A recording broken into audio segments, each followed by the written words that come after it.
झारखंड में हेमंत सरकार से कदम मिला रही पार्टी ने अब सरकार के ही खिलाफ आवाज बुलंद करनी शुरू कर दी है। सीपीआई के राज्य सचिव भुवनेश्वर मेहता ने संवाददाता सम्मेलन आयोजित कर पत्रकारों से बातचीत की। उन्होंने कहा कि जल जंगल जमीन को बचाने वाली हेमंत सरकार में अब जल जंगल जमीन धड़ल्ले से लूटी जा रही है। सरकार पूरी तरह से मौन है। भुवनेश्वर मेहता ने राज्य के कई जिलों में जमीन की लूट का हवाला देते हुए कहा कि पार्टी इसे किसी भी सूरत पर बर्दाश्त नहीं करेगी और हेमंत सरकार से मांग करती है कि जल्द से जल्द इस जमीन की लूट पर ध्यान दिया जाए।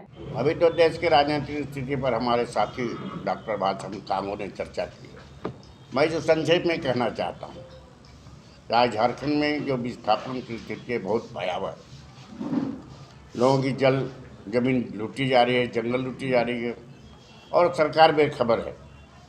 अभी आप जिस तरह से देखा होगा, एक साल तक किसानों ने धरना दिया दिल्ली के बॉर्डर पर।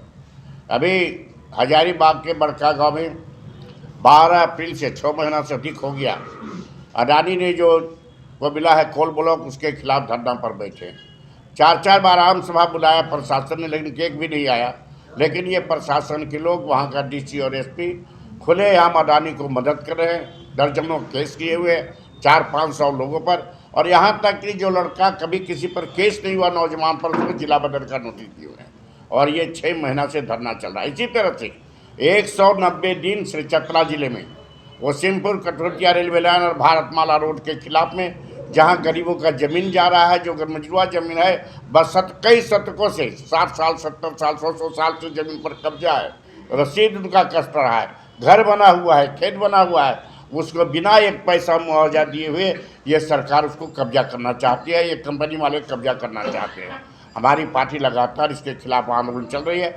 11 दिसंबर को 10,000 से ज़्यादा लोग चतरा जिला के सिमरिया में जुटेंगे और फिर आंदोलन और तेज लाएंगे। हमारा है कि ये अभी जो सरकार है, खास करके हेमंत सोरेन की सरकार, ये जल जमीन जंगल को बचाने की बात करते हैं, दूसरी तरफ जल जमीन जंगल लूटा जा रहा है। किसानों का जमीन लूटा जा रहा है, किसानों का खेत लूटा जा रहा है, और इसमें कोई कार्रवाई नहीं करे। मुख्यमंत्री पर इस ध्यान है, नहीं तो केवल अभी तो चतरा जिला हजारीबाग नहीं, दूसरे जिला में भी आंदोलन शुरू है। हम विस्थापन के खिलाफ जल जमीन जंगल बचाने के लिए लगातार पूरे राज्य में संघर्ष कर रहे हैं। आगे और संघर्ष को तेज करेंगे। दूसरा खतरा जो हम देख रहे हैं कि हमारा देश जब आज़ाद हुआ था तो हमने जिस संविधान को मंजूर करके काम करना शुरू कर दिया था, वो संविधान हमारे देश को किसी एक धर्म के साथ, किसी एक जात के साथ जुड़ने से इनकार करता है। लेकिन अभी तो खुलेआम नीति चल रही है कि सिर्फ एक ही धर्म की बात करके उस धर्म को मानने वाले ही सिर्फ देशभक्त है, बाकी सभी देशभक्त नहीं है। इस तरह से नारेबाजी की जा रही है और ये हमारे देश के लिए बहुत बड़ा खतरा है। गांधी जी का नाम तो लिया जाता है, लेकिन गांधी जी का चश्मा और गांधी जी का झाड़ू सिर्फ खाली रखना, गांधी जी की सोच को ख़त्म करना, ये इनकी साजिश है। इन लोगों के विचारों से ही गांधी की हत्या की गई थी, गांधी का खून किया गया था। वो विचारों का खून था, लेकिन जब उन्होंने देखा कि गांधी विचार मर नहीं सकता, तब गांधी विचारों को सिर्फ सफाई के लिए लगा कर ये गांधी की असलियत को छुपाना चाहते हैं। इसका हम विरोध कर रहे हैं। हम ये कहते हैं कि भाई दुनिया में जो है सरमायादारी जो संकट में है, उससे बाहर निकलने के लिए खून खराबा कर रही है और सभी जगह पर युद्ध का वातावरण तैयार कर रही है। और ऐसे वक्त हमारी सरकार जो है, हमारी संरक्षण विभाग की डिफेंस इंडस्ट्री का प्राइवेटाइजेशन करके उसमें माल कमाने का सोच रही है। ये हमारे देश में खतरा है। हमारे देश की राजनीति जो देश आज़ाद होने के बाद चल रही थी, वो युद्ध विरोधी है, शांतता के तरफ से है। और हम ये चाहते हैं कि दुनिया के सभी लोग और देश घुल मिल के रहे और युद्ध न करें।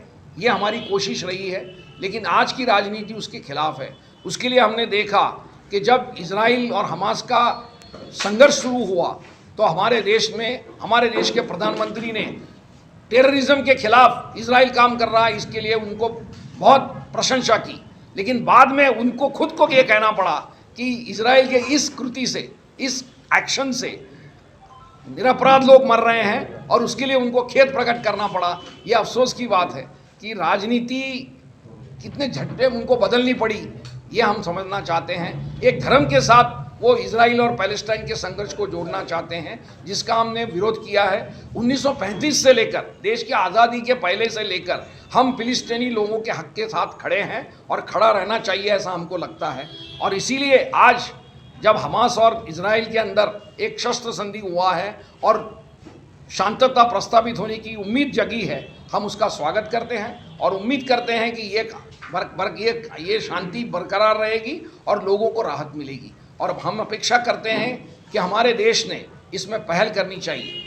तो इस तरह से हमारी देश की राजनीति, हमारे देश की अर्थनीति बदलने की कोशिश ये सरकार कर रही है, जो जनता के खिलाफ है, जनता के विरोधी, हित के विरोधी है। उसके लिए हमने इंडिया आघाड़ी के तरफ से ये कोशिश करने की बात की है कि इस सरकार को 2024 में घर भेजा जाए। न्यूज विंग के लिए रांची से रफी शमी की रिपोर्ट।